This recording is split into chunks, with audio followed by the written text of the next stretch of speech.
Maju kan. Tuh, jadi Pak Arjun lewat.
Silakan duduk diam dan berdoa mulai.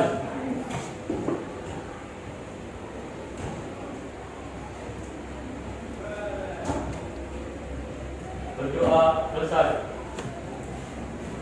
Oke, saya absen terlebih dahulu.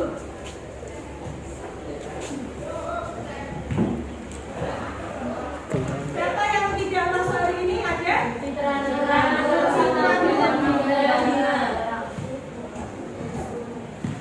Kamu keterangannya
pembelajaran yang digunakan adalah model problem based learning. Nanti kita akan membuat juga mind mapping atau peta konsep.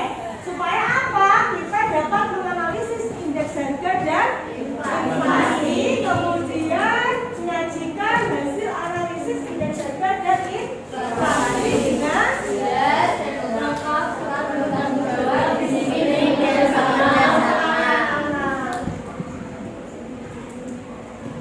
selanjutnya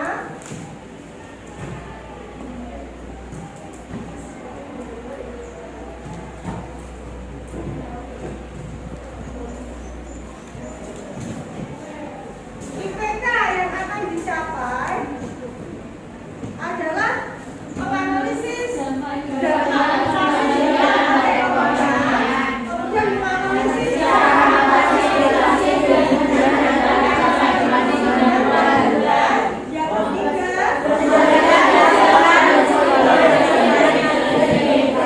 nanti yang terakhir kalian akan mempresentasikan hasil diskusinya. Sebentar, Bunda cek dulu ini kenapa agak rewel ya. Oke, sudah bisa. Kita lanjutkan. Anak-anak, coba kalian perhatikan gambar yang ada di depan. Ini adalah grafik mengenai tingkat inflasi dari tahun ke tahun. Nah, coba amati. Yang tahun 2017 inflasinya cukup tinggi ya, 3,61. Kemudian ada penurunan di tahun 2018. Kemudian turun lagi di tahun 2019. Nah, di tahun 2020 itu turun atau naik? Jadi 1,6. Kemudian terjadi kenaikan inflasi di tahun 2021 sebesar 1,87. Kemarin kita juga sudah membicarakan ya bahwa tahun 2021 itu tingkat inflasinya berapa? 1,87. Tetapi ada kenaikan drastis 100% ya, lebih malah. Berapa di tahun 2022? 4,84 dari 1,87 menjadi 4,84. Itu kenaikannya berapa persen? Hampir 3 kali lipatnya ya. Nah, itu buruk atau baik? Mengkhawatirkan tentunya. Makanya pemerintah melakukan berbagai kebijakan supaya angka tingkat inflasi ini bisa turun. Nah, bagaimana jika negara kita mengalami peningkatan inflasi dari tahun 2021 hingga 2022? Menurut kalian bagaimana caranya? Cara untuk mengatasi inflasi tersebut?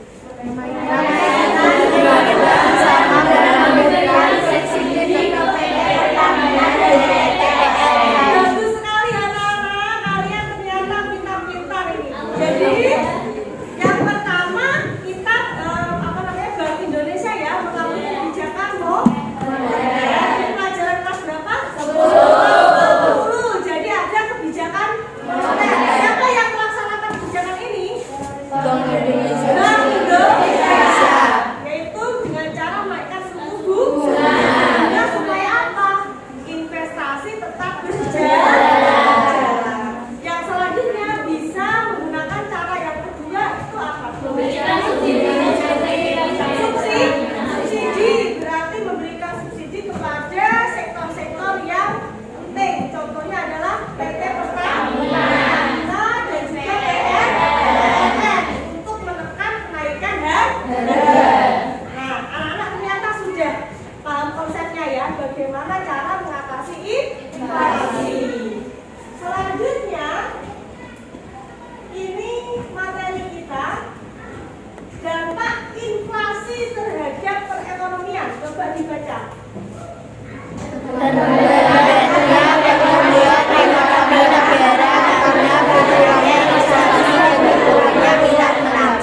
Jadi ada terhambatnya pertumbuhan ekonomi karena investasi berkurang. Kenapa kok investasi bisa berkurang? Ketika harga barang atau komoditas itu secara umum naik karena inflasi, maka masyarakat akan berbondong-bondong untuk apa? Mengambil uang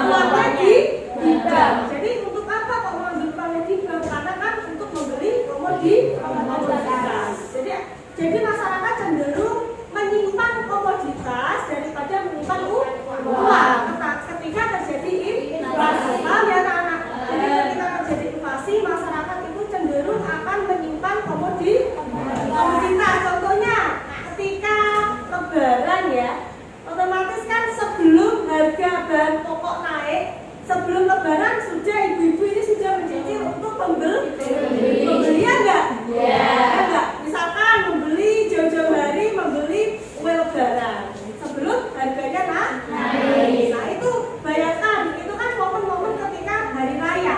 Tapi kalau inflasi otomatis kan lebih mengerikan daripada itu ya. Pasti rumah tangga keluarga, rumah tangga konsumen itu pasti akan berbondong-bondong untuk membeli barang kebutuhan pokok sebelum harganya semakin naik. Nah ini mengakibatkan apa? Masyarakat akan berkurang untuk menabung atau kegiatan menabung akan lebih jarang dilakukan. Kalau menabung ini sudah jarang dilakukan, otomatis apa dampaknya? Investasi juga mandek atau berkurang. Kalau tidak ada investasi, sektor produksi tidak bisa berjalan. Ya enggak? Ya, maka dari itu akan membuat pertumbuhan ekonomi. Kalau tidak ada investasi, produksi akan berkurang. Ini materi kemarin ya, pertumbuhan ekonomi. Kemudian masyarakat yang berpenghasilan rendah tidak dapat otomatis ya. Kalau harganya terus melambung, yang mampu membeli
kebalikannya. Resesi berarti kita menggunakan kebijakan defisit. Kita kan dianggap resesi katanya ya. Ada ancaman akan terjadi PHK besar. Nah itu bagaimana kok pemerintah analisisnya bagaimana? Kenapa pemerintah menggunakan kebijakan defisit? Coba, karena untuk ada yang tahu menstimulus sektor produksi. Jadi pemerintah menggunakan defisit itu tadi untuk pengeluaran membantu produsen. Misalkan memberikan subsidi, misalkan membantu UMKM. Supaya apa? Karena saat terjadi resesi akan banyak PHK. Kalau pemerintah membantu di sektor UMKM, kemudian memberikan subsidi kepada produsen, otomatis akan menaikkan pertumbuhan ekonomi lah. Mana ya? Jadi ketika inflasi itu fiskal yang surplus, ketika resesi fiskal yang defisit. Selanjutnya ada kebijakan non moneter dan non fiskal. Ini di luar dari kebijakan dua ini. Nah, kita belajar satu-satu. Yang kebijakan fiskalitas. Kemarin ada instrumennya ada berapa? Ada 4 ya, kalau yang kita pelajari di kelas 10. Pertama adalah politik diskonto. Bagaimana itu politik diskonto?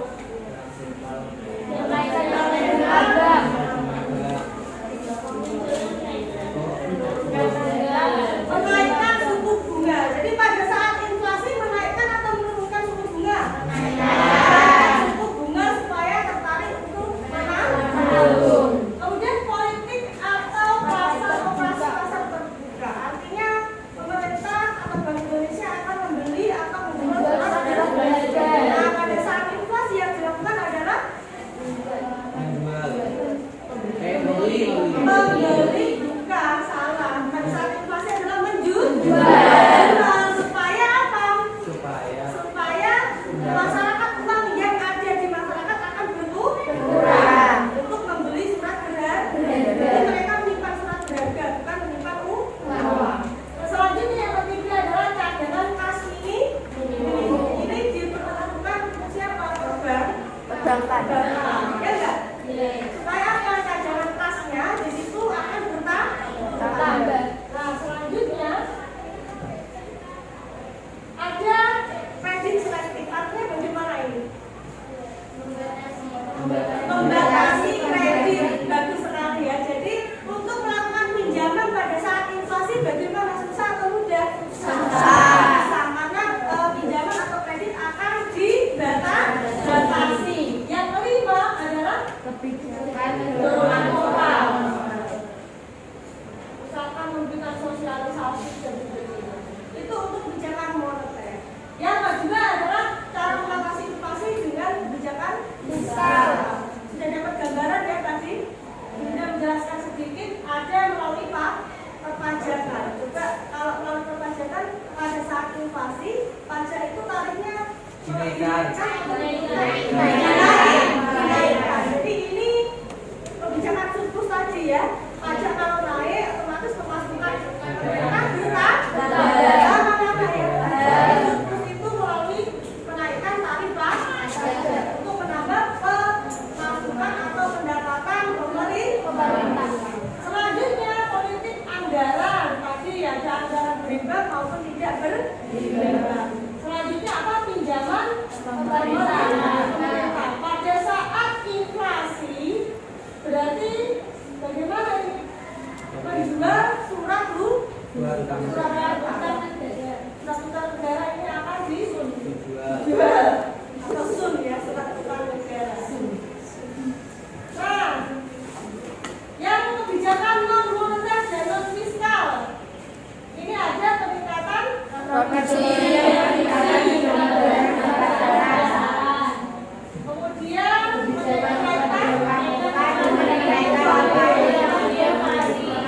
yang ketiga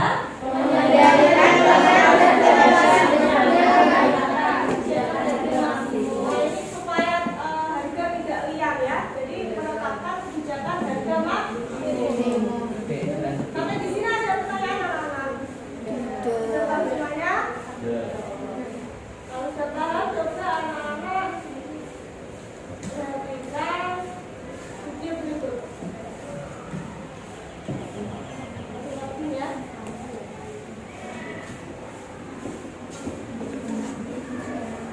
Makasih ya.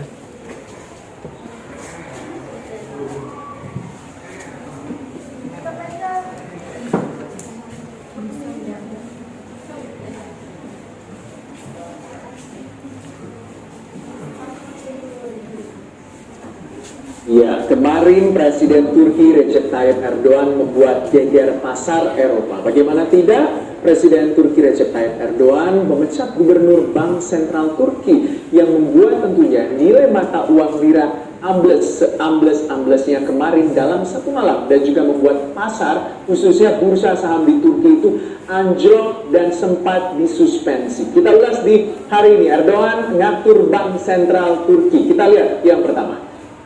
Jadi bagaimana dalam tentunya mengatur bank sentral ini, Presiden Turki Recep Tayyip Erdogan mengganti atau memecat Gubernur Bank Sentral Turki dari Naci Akbal menjadi Sahap Kavcioglu. Jadi Naci Akbal ini sebelumnya atau 2 hari sebelumnya menaikkan suku bunga acuan Bank Sentral Turki di tanggal 20 bulan 3 2021. Dan penggantian Naci Akbal ke Sahap Kavcioglu ini mungkin bisa dikatakan bahwa Sahap Kavcioglu ini memiliki pandangan yang sama dengan Erdogan yang melihat bahwa suku bunga tinggi adalah biangnya setan. Jadi itu adalah menurut pandangan dari Recep Tayyip Erdogan yang bisa dikatakan sevisi dan semisi dan satu pandangan dengan Sahap Kavcioglu yang saat ini menjabat sebagai Gubernur Bank Sentral Turki. Kavcioglu ini adalah seorang bankir dan juga mantan anggota parlemen Partai Keadilan dan juga Pembangunan Turki. Dan Kavcioglu dikatakan atau diperkirakan oleh pasar akan menurunkan atau memangkas suku bunga acuan yang sebelumnya dinaikkan oleh Naci Akbal sebesar 200 basis point menjadi 19%. Jadi Turki ataupun Gubernur Bank Sentral Turki ini atau Naci Akbal diperkirakan akan memangkas suku bunga acuan di tengah tingginya inflasi di Turki. Kita tahu di tengah tingginya inflasi di Turki dan memangkas suku bunga acuan dari Bank Sentral bukan sebuah langkah bijak. Jadi bisa dikatakan mengganti Gubernur Bank Sentral yang dilakukan oleh Recep Tayyip Erdogan adalah sebuah langkah yang tidak tepat dan membuat ketidakpastian khususnya di Turki dan juga bursa saham Turki. Jadi market trust dari para investor di Turki itu sedang luntur akibat dari pergantian Gubernur Bank Sentral Turki. Next, kita lihat sama-sama. Nah, tentunya untuk penggantian dari efek penggantian Gubernur Bank Sentral Turki ini ada efek yang harus ditanggung oleh negara Turki. Ini dia efeknya. Next, kita lihat. Nah, lira dan juga bursa Turki sama-sama anjlok. Dalam satu malam kemarin itu di Senin 22 Maret 2021 pukul 7:55 lira anjlok 12,6% terhadap dolar Amerika Serikat, 8,12 lira per 1 US dollar. Jadi troy atau lira ini sudah melemah sebenarnya terhadap US dollar 9,3% secara year to date. Rentang pergerakan lira sebenarnya adalah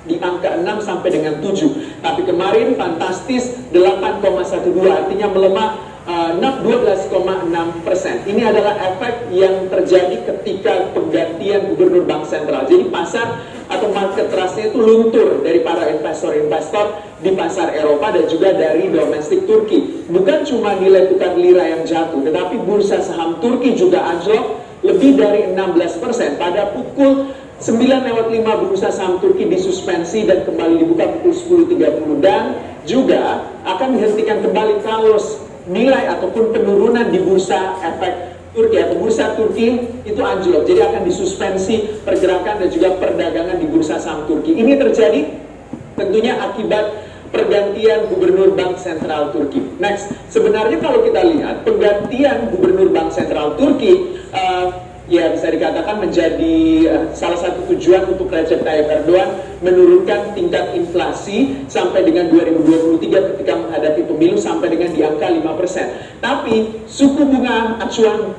Bank Sentral Turki saat ini di Maret 2021 berada di angka 19%.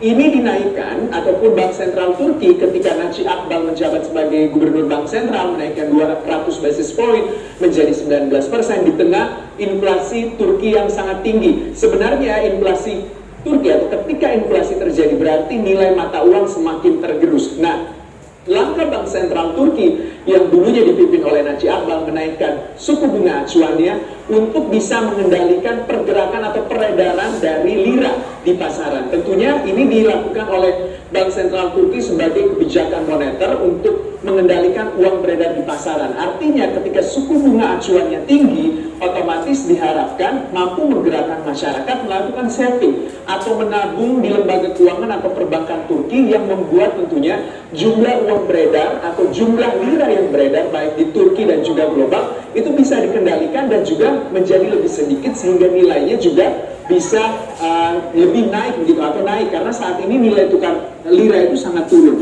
Nah tentunya itu dipandang oleh Recep Tayyip Erdogan tidak seiring sejalan dengan langkah atau impian Recep Tayyip Erdogan karena ya itu tadi yang dikatakan Recep Tayyip Erdogan mengatakan bahwa suku bunga tinggi adalah biangnya setan. Itu yang dikatakan Recep Tayyip. Oke anak-anak, jadi ini kebalikan ya di negara Turki pada saat terjadi inflasi tinggi yang awalnya gubernur bank sentralnya sudah langkahnya sudah benar yaitu menaikkan suku bunga, tapi oleh presidennya malah diganti sehingga pada saat diganti itu presidennya berkehendak untuk menurunkan suku bunga. Akibatnya apa? Market trust-nya itu menurun. Market trust itu adalah kepercayaan masyarakat. Jadi investor malah akan menarik sahamnya ketika suku bunga turun. Nah ini akan memperburuk atau memperbaiki inflasi? Akan memperburuk inflasi. Jadi di Turki sedang terjadi demikian. Ini mungkin tidak bagus untuk dicontoh ya anak-anak. Oke selanjutnya karena kalian sudah mengamati video ini, Berita akan membagi kelompok menjadi 6 kelompok. Nah 6 kelompok ini nanti akan membuat peta konsep mengenai cara untuk mengatasi inflasi di negara kita, di Indonesia. Cara pembagian kelompoknya kita akan berhitung dari angka 1 sampai angka 6 ya. Mulai dari utara Mbak silakan. 1, 2, 3, 4, 5, 6, 1, 2, 3, 4, 5, 6. 1, 2, 3, 4, 5, 6. 1, 2, 3, 4, 6, 1, 2, 3, 4, 5, 6, 1, 2, 3. Oke, silakan anak-anak bergabung ke kelompok masing-masing. Kelompok 1 boleh di sini, kelompok 2, kelompok 3, kelompok 4, kelompok 5, kelompok 6.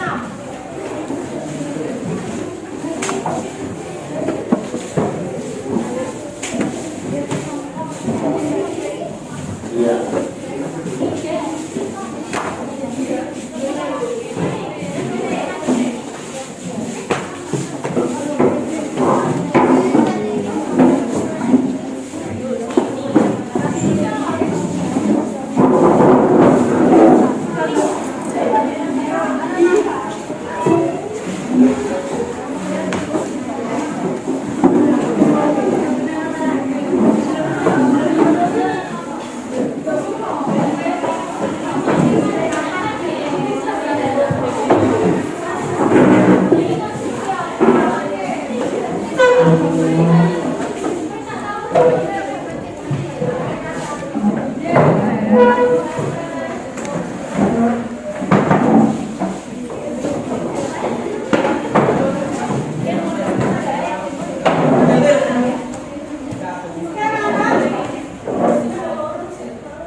Waktunya 20 menit dari sekarang. Kalau ada yang ingin ditanyakan boleh.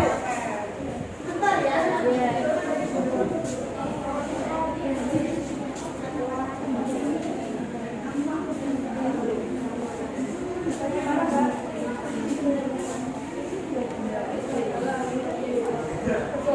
Jadi ini tetap KPD tetap diisi, kemudian dikirim ke email Bu Linda dan membuat peta konsep mengenai dampak dan cara mengatasi.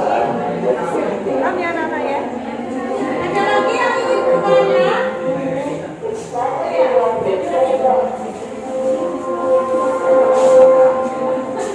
Ya, yang kedua, yang di KPD dikirim satu aja ya.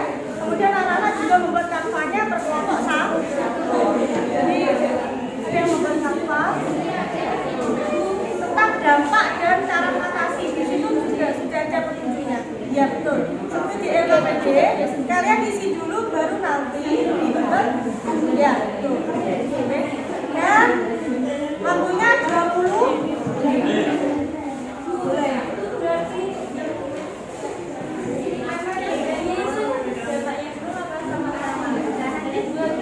Ya, buat jadikan satu dampak kemudian cara mengatasi.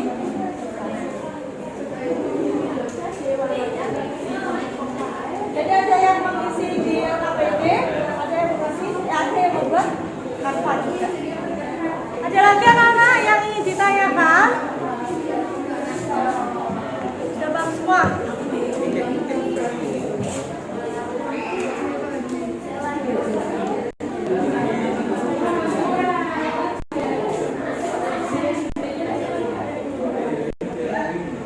Waktunya 20 menit nanti. Setelah itu kalian presentasi di depan ya.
Kan 20 menit ya Pak.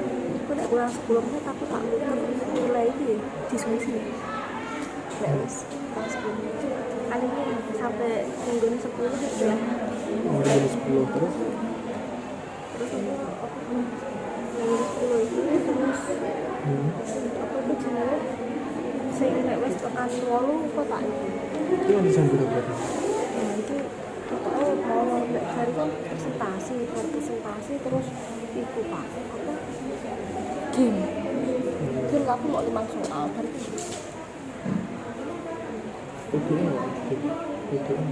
refleksi ya gak game sih maksudnya untuk refleksi wis yo wis tunggu saya Pak.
dicarinya di sumber internet itu adalah dampak inflasi di Indonesia dan cara mengatasi inflasi di Indonesia di tahun ini.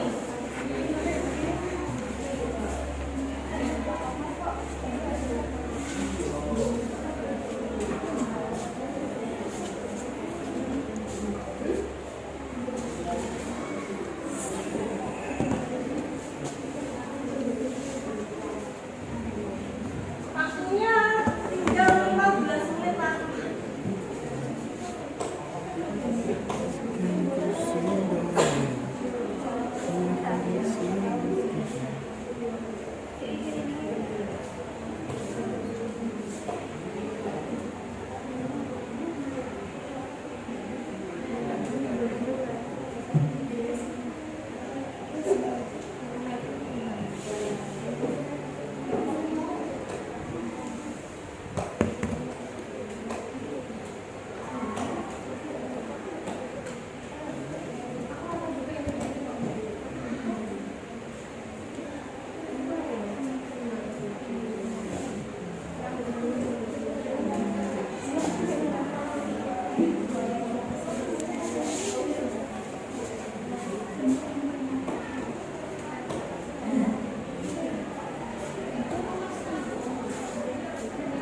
Coba progresnya sampai mana, Rana?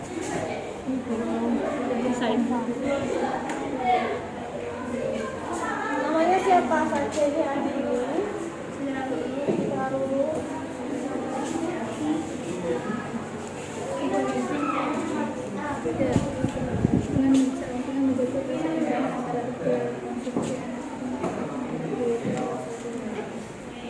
mungkin siapa lagi?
Artis.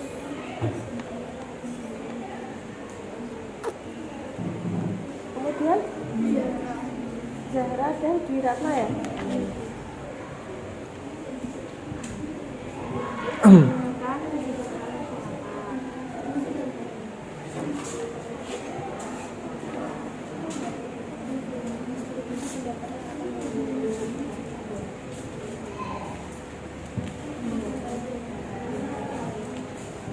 Ada yang ingin ditanyakan? Kelompok berapa ini?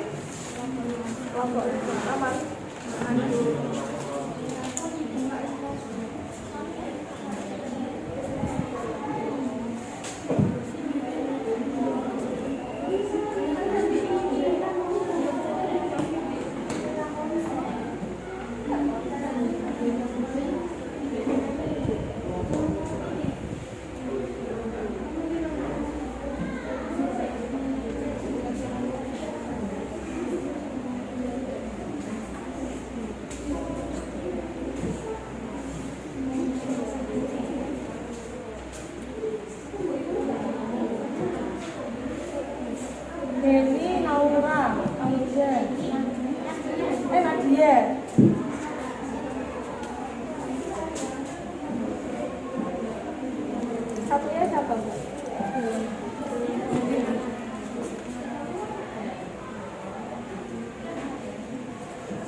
ya. Ada pertanyaan kelompok 4E3 ini.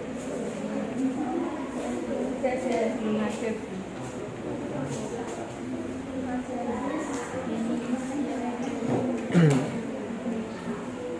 Kemudian siapa lagi?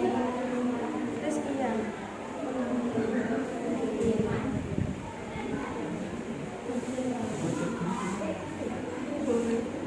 Peta konsep.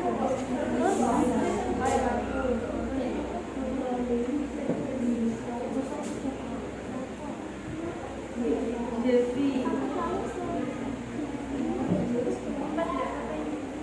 Yang apa dampak atau cara boleh Pak?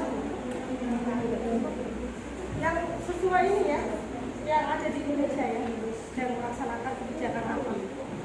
Kemudian Devi terus juga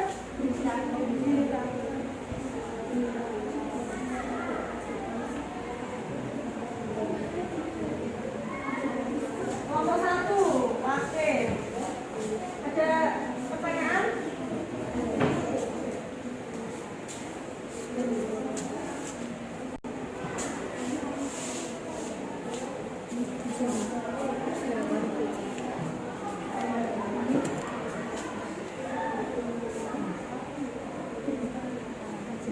Sampai tahun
Yang buat peta konsep siapa ya? kurang cerah.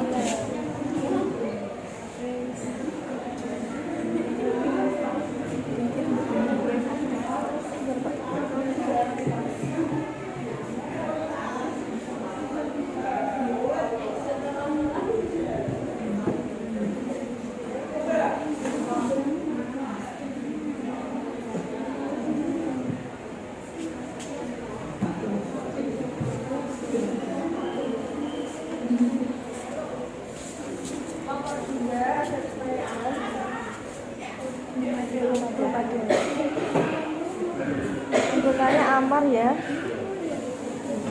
Terus siapa lagi?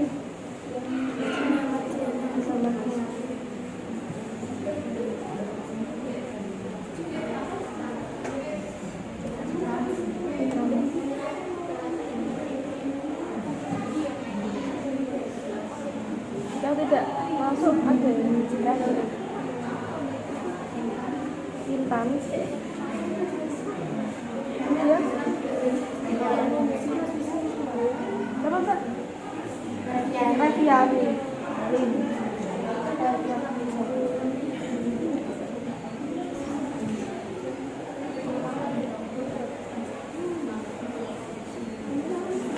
waktunya tinggal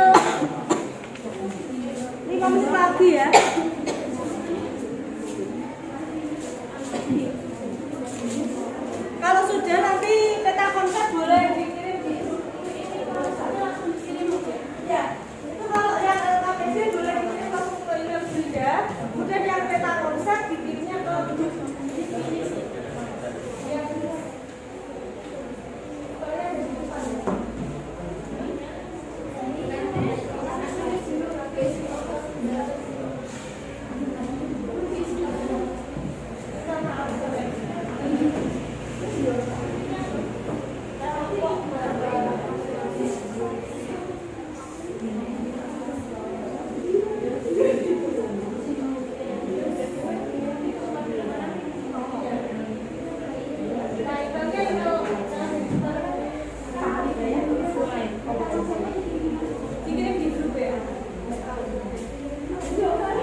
dihapus lagi.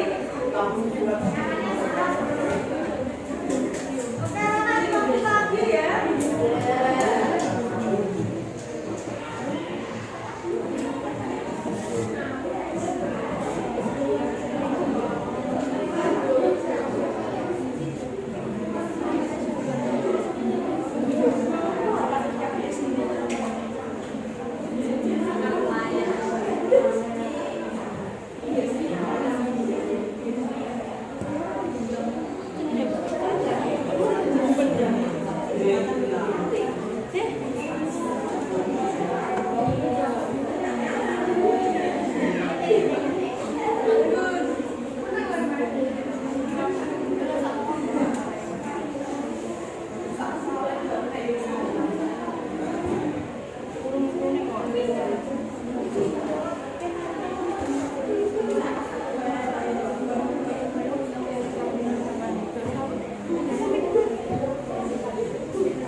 Waktunya sudah habis, silakan dikumpulkan.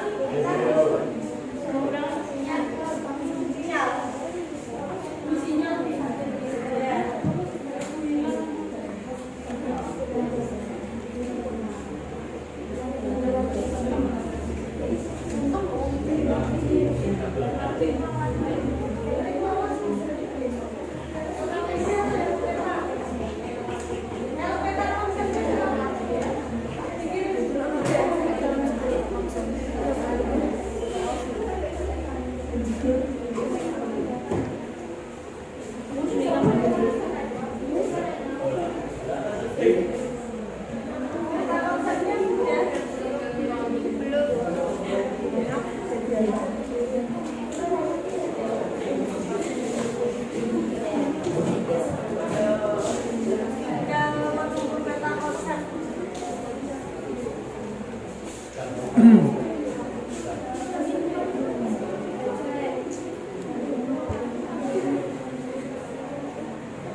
menaikkan batas penggunaan pengeluaran APBN dan pemerintah. Yang ketiga, menetapkan kebijakan moneter dan fiskal.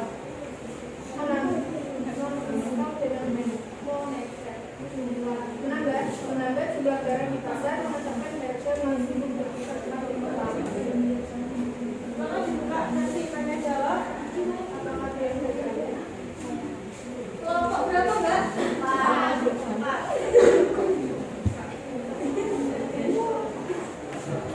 Untuk menetapkan kebijakan yang moneter dan fiskal, yaitu dengan menambah jumlah barang di pasar, itu dapat berupa bentuk kebijakan berupa seperti apa maksudnya? Barang di pasar itu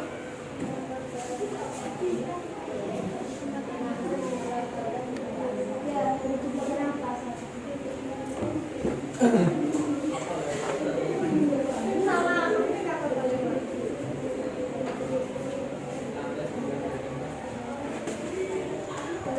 Meningkatkan jumlah produksi. Ayo.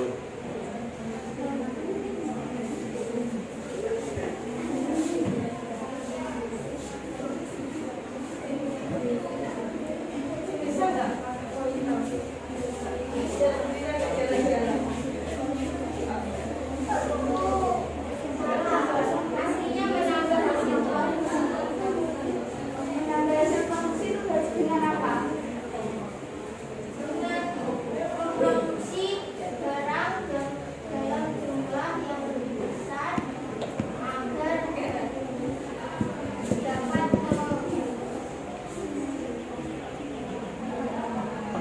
dapat memenuhi permintaan masyarakat.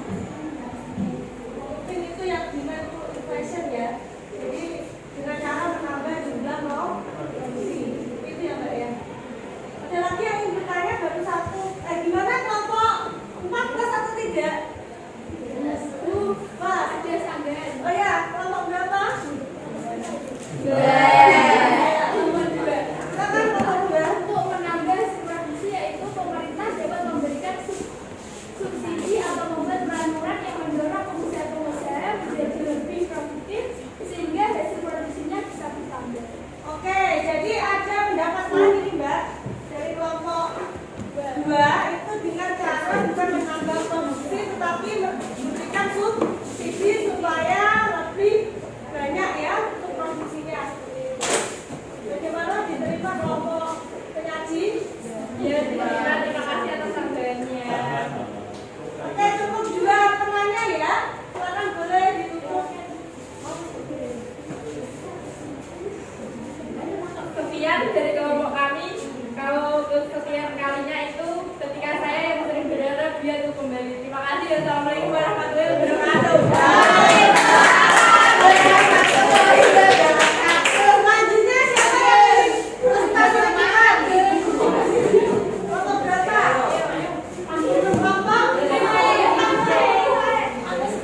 Kelompok 1 ya? Iya, kelompok 1. Kelompok berapa? Silakan yang lain berikan kesempatan. Cepat mengerjain. Ayo kelompok berapa? Kelompok 2. Silakan kelompok 2.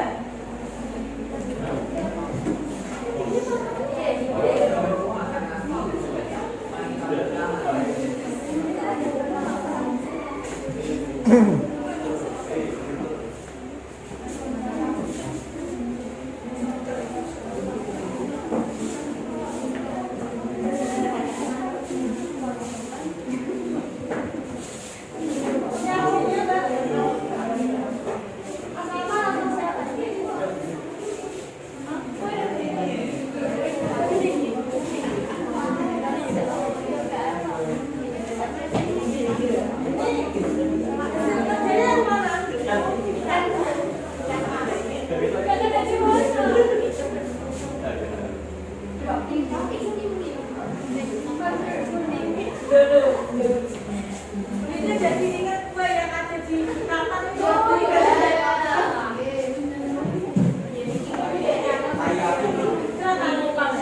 Assalamualaikum warahmatullahi wabarakatuh.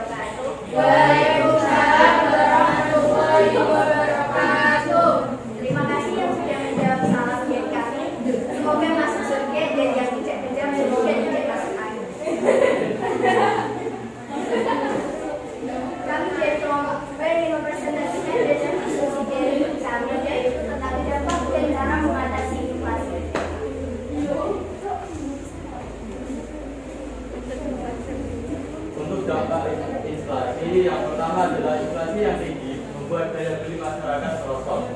Yang kedua, suku bunga akan mengalami peningkatan. Yang ketiga, akan menurunkan kesejahteraan masyarakat.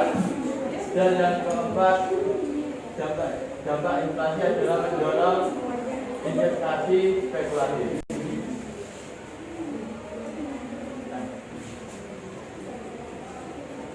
Dalam mengatasinya, 1. Menaikkan tarif pajak, 2. Kebijakan moneter, 3. Menetapkan harga maksimum untuk beberapa jenis barang, yang keempat menghemat pengeluaran pemerintah. Ada yang mau bertanya?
Assalamualaikum semuanya.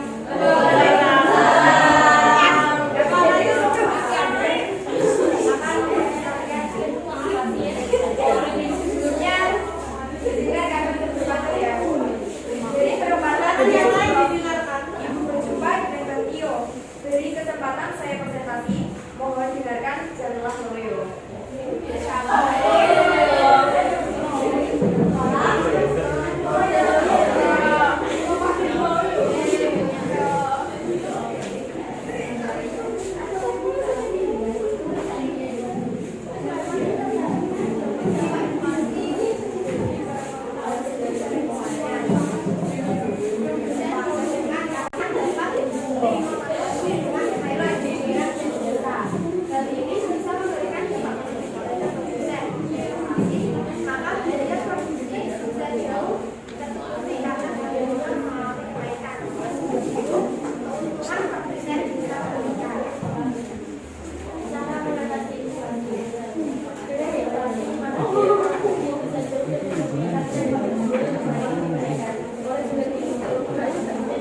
yang semua negara tahu bahwa menaikkan suku bunga dapat menghambat peredaran uang sehingga dapat menghambat terjadinya inflasi.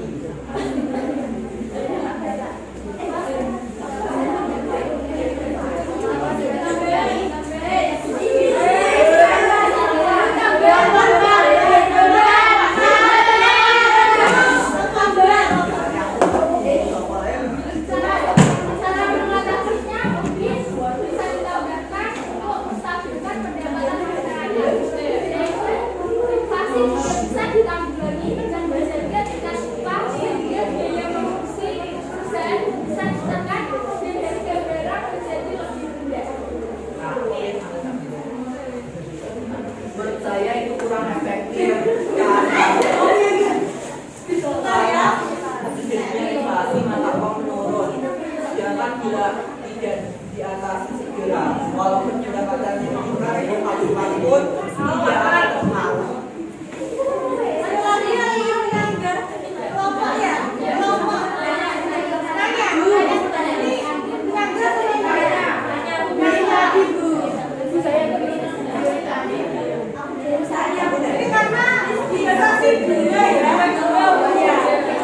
Gimana kelompok dua puas dengan jawaban penyaji? Silakan disampaikan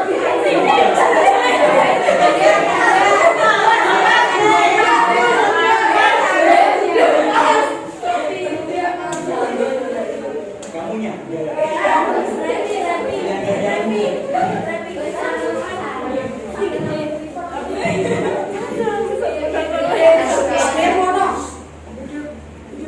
Bersama kasih cukup sekian dan terima kasih.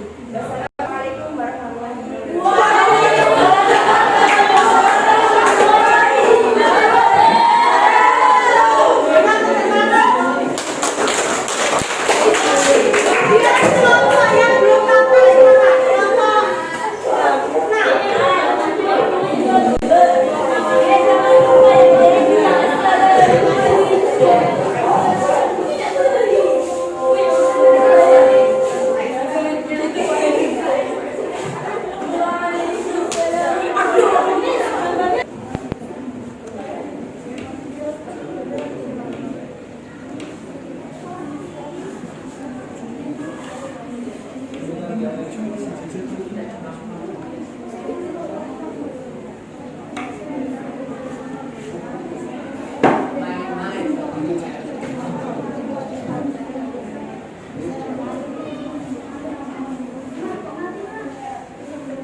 Assalamualaikum warahmatullahi wabarakatuh.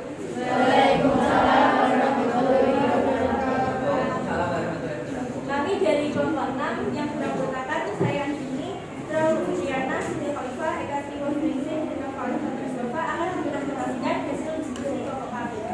Yang pertama yaitu dampak inflasi, menurunkan kesejahteraan masyarakat.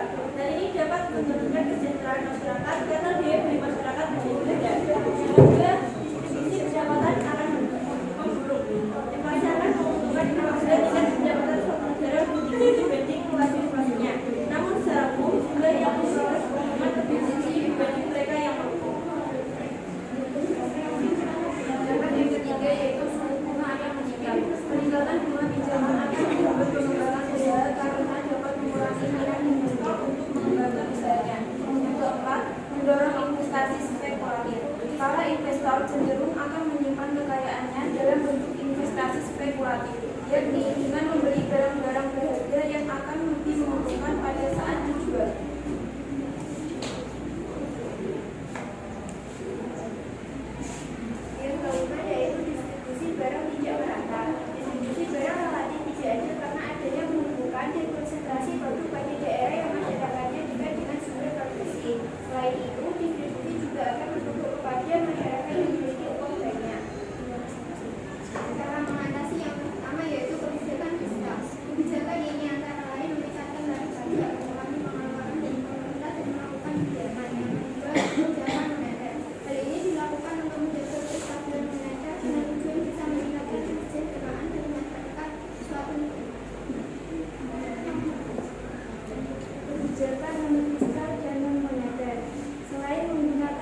mengapa di daerah Papua harga-harga barang seperti Indomie, harga-harga barang industri sangat mahal dibandingkan harga-harga di Pulau Jawa? Karena daerah tersebut kan termasuk terpencil, jadi dibutuhkan transportasi lebih untuk menyalurkan dengan pangan tersebut, sehingga biaya produksinya lebih tinggi karena ada biaya distribusinya. Jadi harganya lebih tinggi dari daerah lain. Apa yang dapat dilakukan pemerintah untuk mengatasi hal tersebut?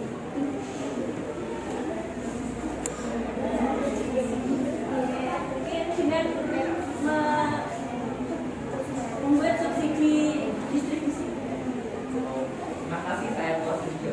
Ya, sama-sama. Ada lagi yang lain?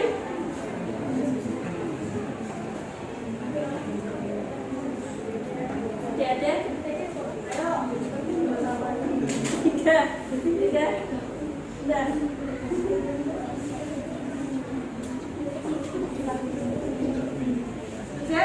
Kalau sudah boleh diakhiri. Kalau ujian menunjuk diri. Kalau sudah menanjak awal. Sekian presentasi kami. Silakan semua tepuk tangan.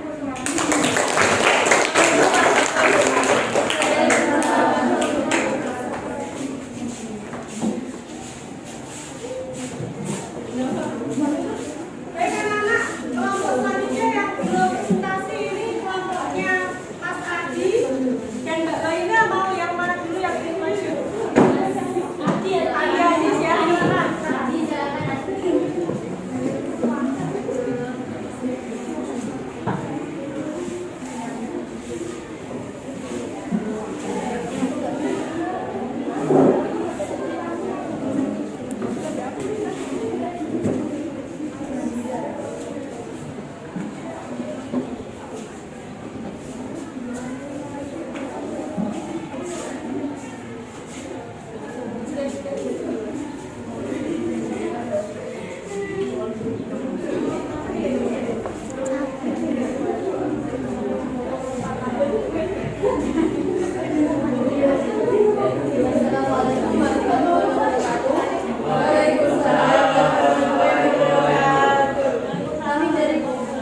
Kami dari kelompok 3 yang beranggotakan Satuan Diazis Alfarezi, JP Octavia Mandoni, Deni Setiawati Lailatu Fitria, Rizkia Amitra Mandani, dan Yusita Abidil akan mempresentasikan hasil kerja kami.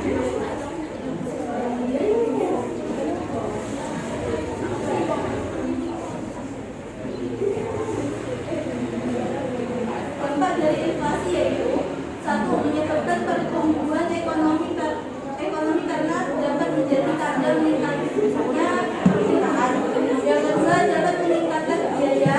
Yang ketiga, produk dalam negeri kurang kompetitif. Kalau diperhatikan,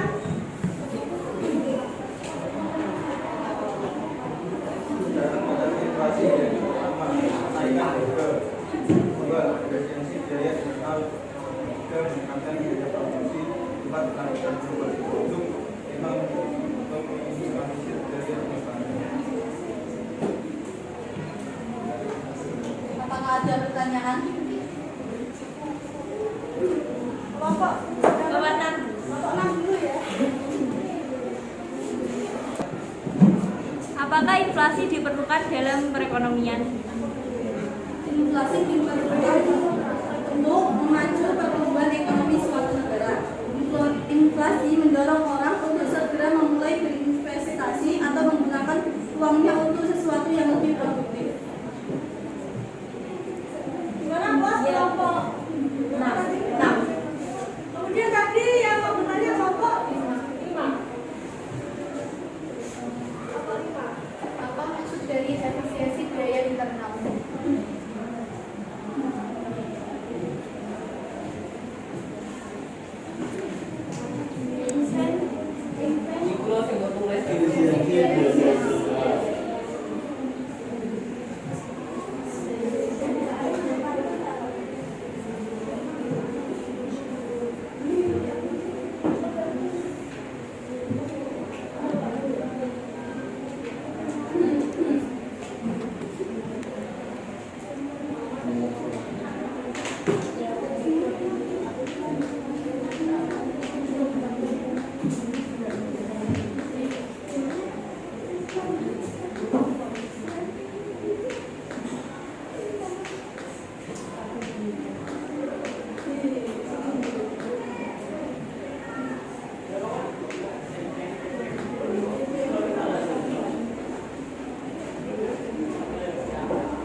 sanggahan. Menurut saya, efisiensi biaya internal adalah efisiensi suatu perusahaan agar mendapatkan bahan baku yang lebih murah, biaya produksi yang lebih sedikit, tetapi tidak mempengaruhi kualitas dari produk perusahaan tersebut.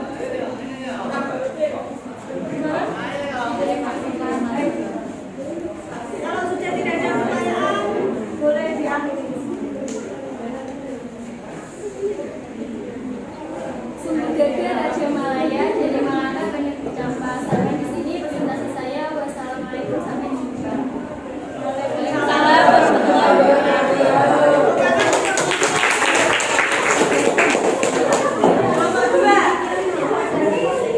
Oke, yang terakhir kelompoknya Mbak Maina ya. Silakan.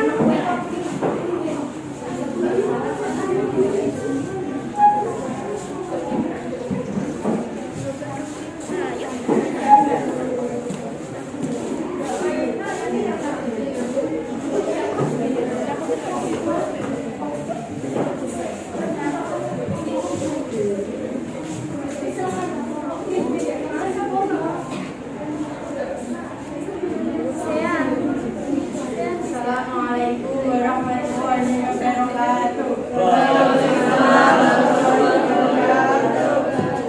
Perkenalkan, kami dari kelompok 5 yang beranggotakan saya Dinda Putri, saya Manatus Solihah, saya Siti Nurhadi, saya Rosalia Marco, saya Zara Putri, saya Wen. Ingin mempresentasikan hasil kelompok kami. Yang pertama yaitu mendampak inflasi terhadapnya ekonomi negara, rendahnya harga barang digital atau krusial, terjadinya ketimpangan pendapatan dan kemiskinan.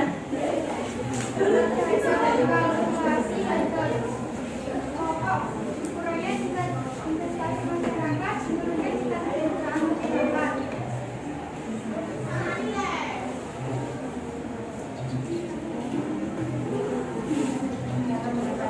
Dalam mengatasi kebijakan politik diskonto, beroperasi di pasar terbuka, 3 poin pencairan angkas, 4 kebijakan kredit sosial, kebijakan fiskal, 1 politik anggaran, 2 sistem perpajakan, 3 kebijakan pemerintah.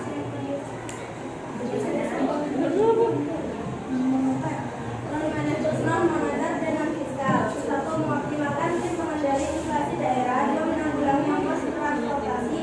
3. Pemetaan kontribusi sehingga komoditas, terutama komoditas vital. Menetapkan harga barang pokok di pasar, harga eceran maksimum, dan yang terakhir meningkatkan jumlah produksi melalui DTU dan BTD.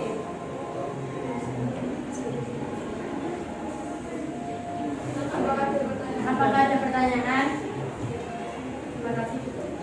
Kelompok berapa, Mas? Itu tadi 3 enggak ngomong. Enggak. Aku kelompok apa? Bagaimana jika inflasi tidak segera diatasi? Bagaimana jika inflasi tidak segera diatasi? Jika inflasi tidak segera diatasi, pasti merupakan sesuatu apa yang bermasalah di suatu negara. Jadi yang perekonomian, di mana perekonomian itu adalah suatu kemudian anggaran suatu masalah tersebut. Sehingga dapat perekonomian dapat bagaimana keberlangsungan negara itu sendiri dapat terjamin. Jadi dampaknya kan berdampak langsung tidak hanya pada perekonomian, tapi juga pada keseluruhan sistem pemerintahan negara itu sendiri. Bagus sekali ya jawabannya. Gimana? Sudah puas? Ada lagi pertanyaan? Tanggapan? Oh ya, kelompok 1 lagi.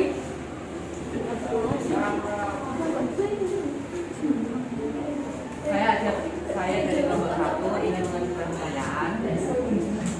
Seperti yang kita tahu bahwa inflasi sangat merugikan bagi orang berpendapatan tetap seperti PNS.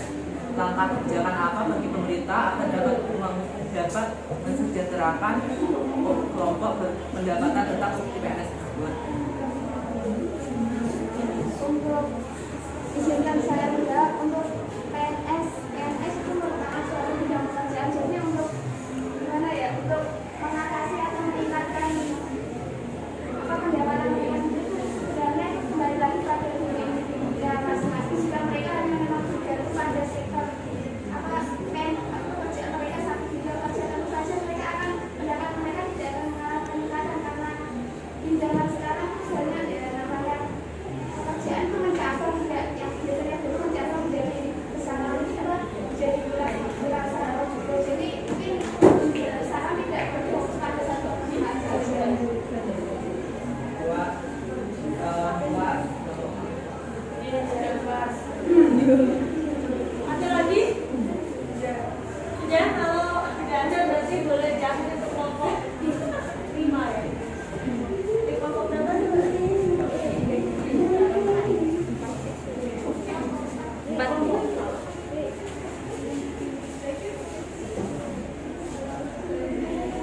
Sekian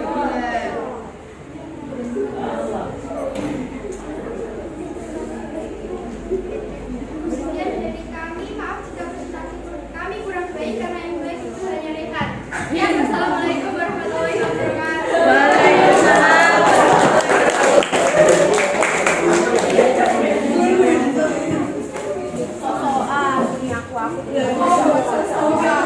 Gimana anak-anak? Kalian sudah paham semua? Tadi sudah berdiskusi, kemudian juga membuat mind mapping ya. Yang dibuat mind mapping apa tadi? Yang pertama adalah Dampak inflasi. dampak inflasi. Jadi dampak inflasi di dalam perekonomian itu cukup fatal juga ya. Yang pertama menghambat kegiatan perekonomian. Kemudian mengurangi produk domestik. Kemudian investasi juga terhambat. Kalau cara mengatasinya ada berapa, anak-anak? Ada? Tiga. Yang pertama kebijakan moneter. Siapa yang melakukan kebijakan moneter? Yang Bank Indonesia. Kemudian yang kedua kebijakan fiskal. Ini tangannya siapa? Pemerintah. Berkaitan dengan apa? Anggaran. Ya, berkaitan dengan anggaran. Selanjutnya yang ketiga kebijakan moneter. Karena sudah paham, kemudian kelompok yang sangat aktif bertanya dan menanggapi ataupun memberikan pendapat ya, itu adalah kelompok 1. Berikan tepuk tangan kepada kelompok 1 memilih hadiahnya ya.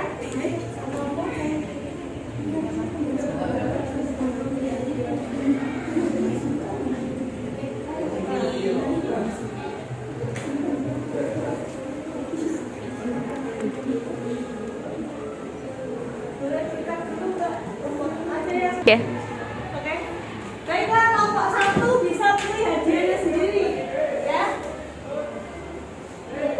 Mau putar sendiri atau bisa yang memutarkan? Dia mutarkan. Bisa memutarkan. Oke, siap-siap ya. Hadiahnya apa?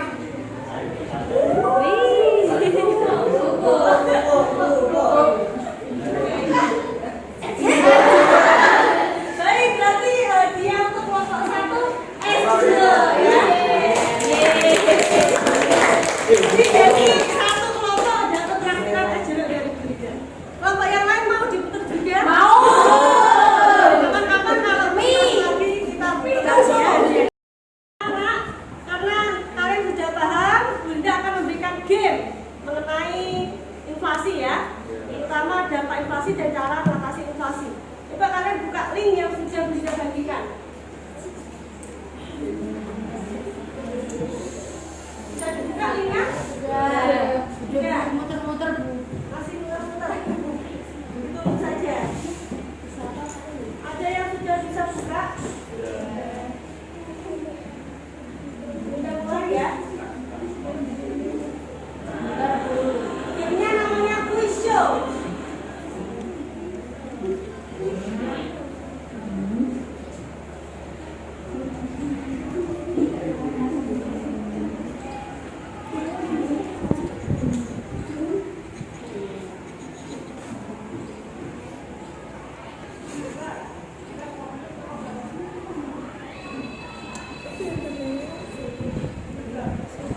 Jawabannya apa kira-kira?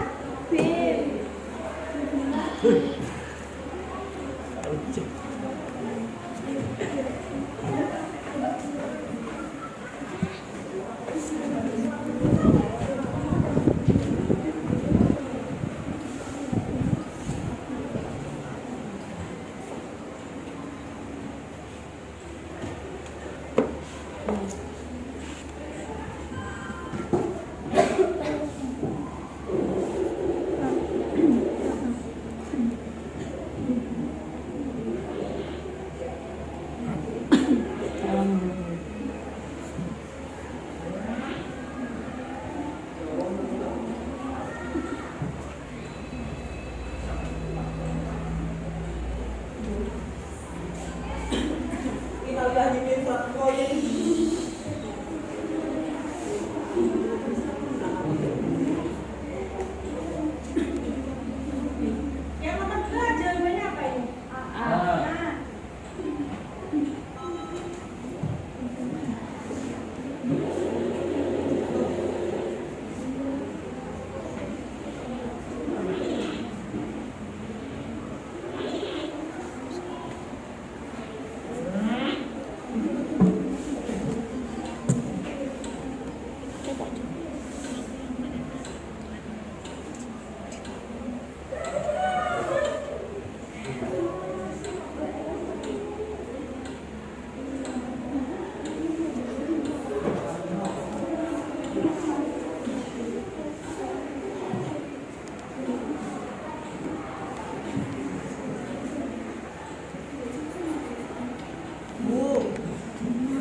Min 100. Yang nomor 3 jawabannya berapa? Jawabannya apa? B. Naikkan 4 fraksi.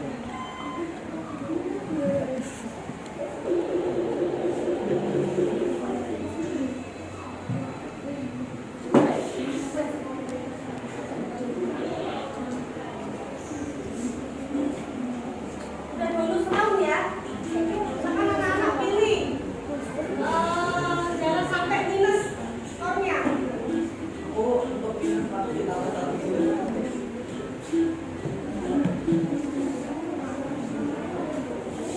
Ya, Itu caranya itu kok kan ada budaya terus 200 itu kok berarti memang nomor 4 ya.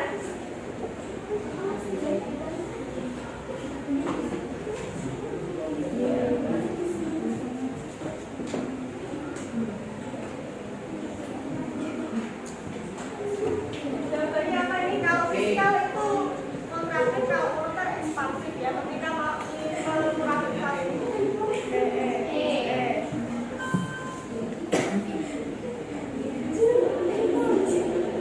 Kalau berarti itu mengurangi uang ini. kalau fiskal ya.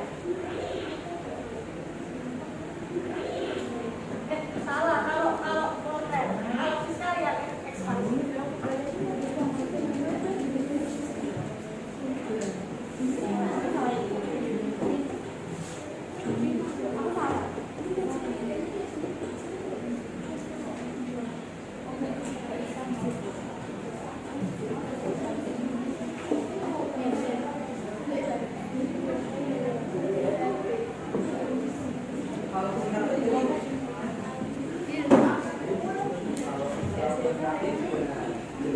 Menurunkan uang ya. Kalau di dalam moneter ekspansif itu menambah juga uang yang beredar. Kalau kontraktif mengurangi juga uang yang beredar itu moneter. kalau fiskal balikannya apa berarti? Ekspansif menambah. Itu yang moneter. Ini jawabannya apa kalau yang fiskal? B. bisa semua ya.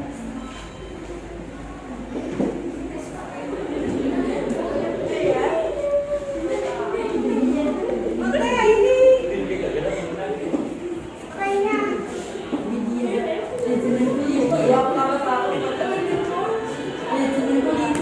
Juara 1 ini Mbak Dina ya. Bukan pada. Juara 2-nya Mbak Levi. Ini yang kemarin. Juara 3-nya Aku suruh hitung. Ratna. Berikan tepuk tangan untuk kalian semua. Nah, anak-anak, ini sudah selesai ya. Karena kan Bunda sudah memberikan referensi juga. Gimana tadi pembelajaran hari ini? Apakah menyenangkan? Menyenangkan sekali ya. Kemudian cara mengajar gurunya gimana? Sudah baik apa belum? Terima kasih anak-anak. Apakah ada apa namanya? Ada koreksi dari kalian? Berarti anak-anak semua sudah paham. Jadi kita hari ini belajar mengenai inflasi. Yang dibahas apa? Dampak dan cara mengatasi inflasi. Untuk cara mengatasi inflasi itu ada kebijakan moneter, kemudian fiskal dan kebijakan non-moneter atau non-fiskal. Kalau kebijakan moneter ketika ekspansif berarti itu menambah Uang yang jumlah uang yang beredar. Tapi kalau kontraktif itu kebijakan untuk mengurangi jumlah uang yang beredar. Kebalikan dengan kebijakan fiskal ya. Kalau fiskal ekspansif itu mengurangi jumlah uang yang beredar. Kalau fiskal kontraktif itu menambah jumlah uang yang beredar. Jadi nanti kalian baca di rumah juga mengenai materi ini. Anak-anak sudah paham semuanya?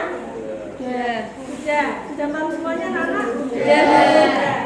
Untuk materi selanjutnya kita akan membahas mengenai permintaan dan penawaran uang ya. Tolong dipelajari di rumah. Kemudian kalau sudah tidak ada pertanyaan, boleh disiapkan untuk berdoa. Silakan disiapkan. Di tempat duduk siap dan berdoa mulai.